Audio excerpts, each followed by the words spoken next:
problème de moyens,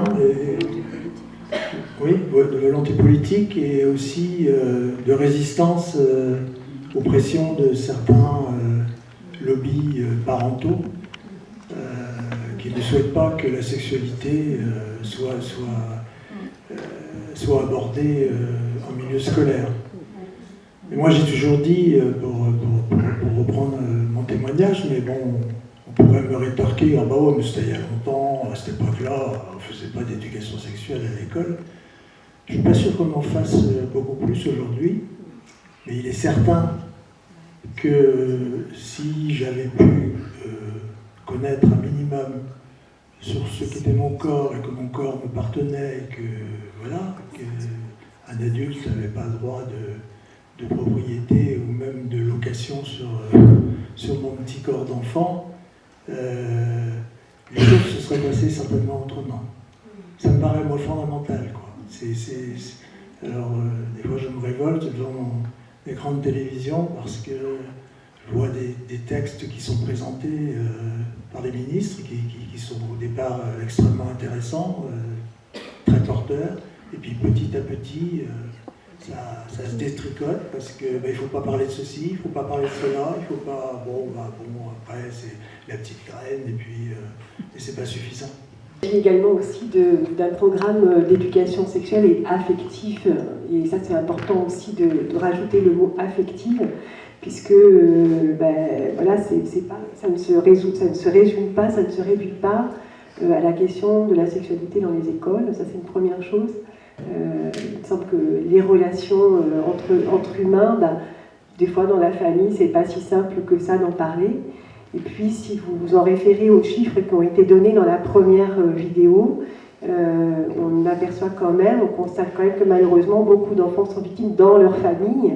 Donc, s'il n'y a pas un lieu extérieur dans lequel ils puissent s'informer, parler, s'exprimer, où est-ce qu'ils le feront ? Voilà, si on pense aux 3 enfants par classe, où le feront-ils, en fait, hein ? Donc, voilà, moi, ma position en tout cas est tout à fait claire. Je pense que, bien entendu, il s'agit d'adapter ces interventions, de les proposer par des professionnels qui s'y connaissent bien, qui sont formés, et de les adapter évidemment aux âges des enfants. On ne va pas faire la même information à un enfant de maternelle qu'à un enfant de terminale, et bien entendu. Mais voilà, je pense que c'est fondamental aujourd'hui.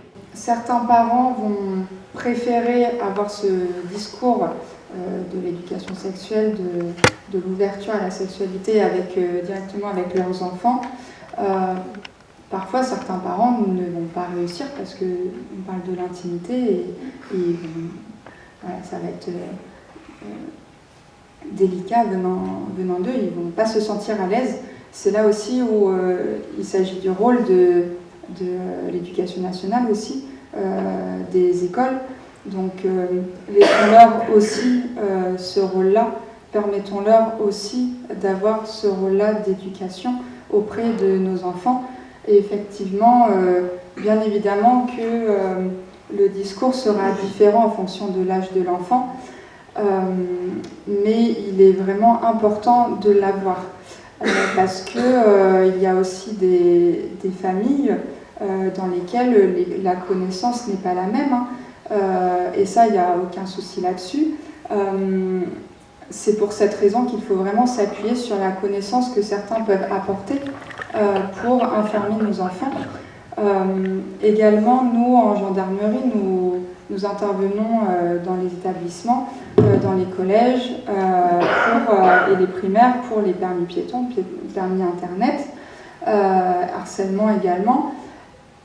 Profiter de notre présence dans les établissements pour nous poser des questions autres aussi.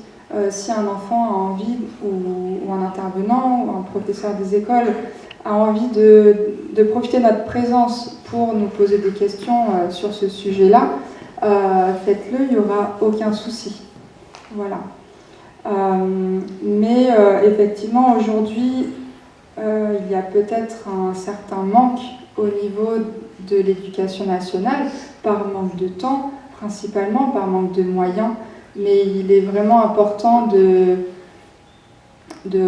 réinvestir le sujet de la prévention, d'expliquer à nos enfants les droits qu'ils ont, les droits de leur corps. Le corps appartient à soi, n'appartient à personne d'autre, et nul autre que soi-même n'a le droit de s'imposer des choses. C'est d'autant plus important qu'il y ait l'intervention de tiers que dans les familles où il y a l'inceste, on est face à quelque chose de très particulier. C'est-à-dire que c'est des familles dysfonctionnelles souvent, où les limites transgénérationnelles ne sont pas respectées.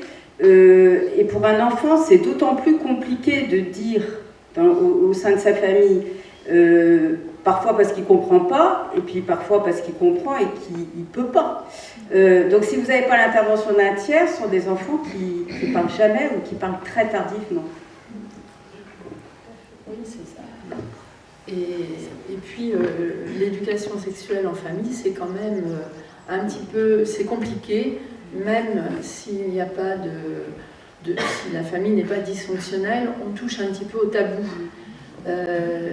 Parce qu'on va toucher à la sexualité des parents